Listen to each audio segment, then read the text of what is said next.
Good morning, evening, or afternoon, everybody. It's Kaghoe coming at you with another video.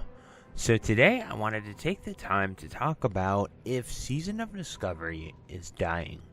Now, there was a chart that has been being thrown around about Ironforge Pro numbers, and this has led a lot of people to sort of hyperanalyze and see what's going on, what's wrong with the game, what sort of the problems are of SOD, and if it's really just people getting bored of it, nothing to do, raid logging, people dying, and sort of going off those numbers. So I want to take the time to sort of dive into them and give you guys my opinion. But before we get into the video, be sure to like, comment, and subscribe. Everything you guys do helps my channel grow, helps me get discovered, and helps me help as many people as possible, which is the entire point of my channel. So without further ado, let's get into the video. So we are going to switch it right over here to this chart.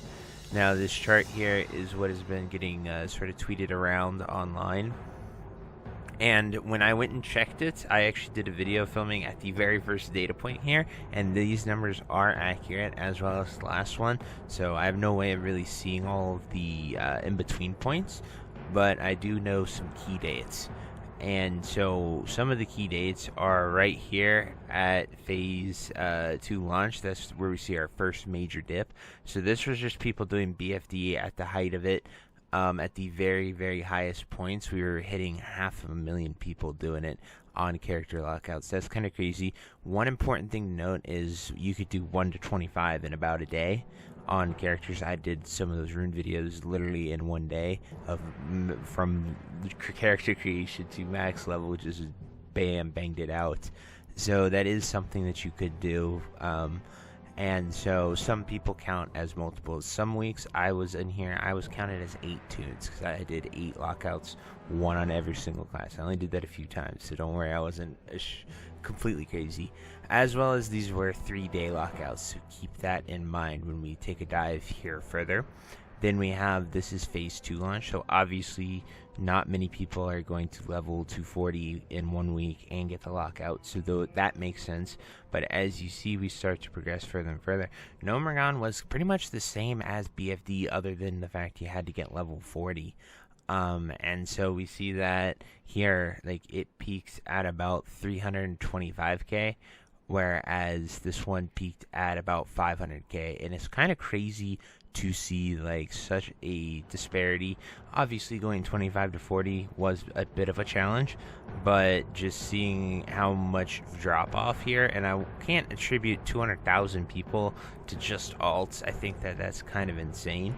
And then as we progress further, we get to phase 3. This is phase 3 launch right about here, and it's close to these total numbers of around 200,000.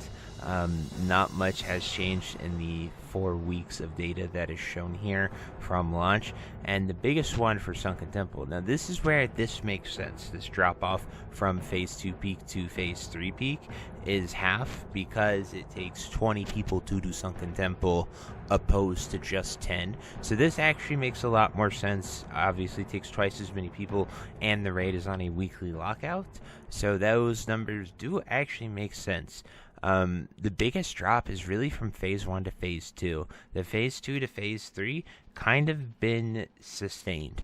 Now if I take a deeper look in the stats that I have for my my server personally, in the last week in December, so this very first one, my server had 56,000 logged raiders. So these are just people doing the raid.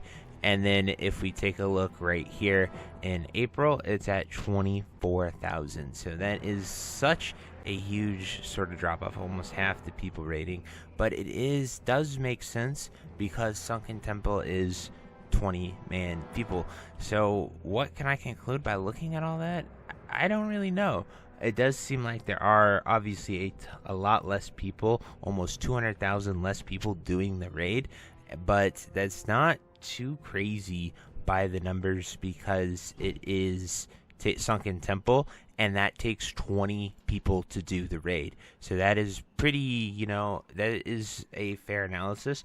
I think now that we're level 50, not as many people are doing alts as well. I've yet to get my alt all the way up there to do it. I just haven't really felt the passion to do it, honestly. Just sort of chilling, playing other games, enjoying stuff, because there's only so much you can do in the SOD, and I was feeling a little burnout after phase 2 and how hard I went and how much I pushed myself with that.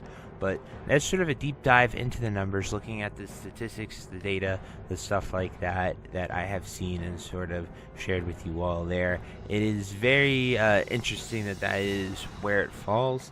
I think a lot of it is alts.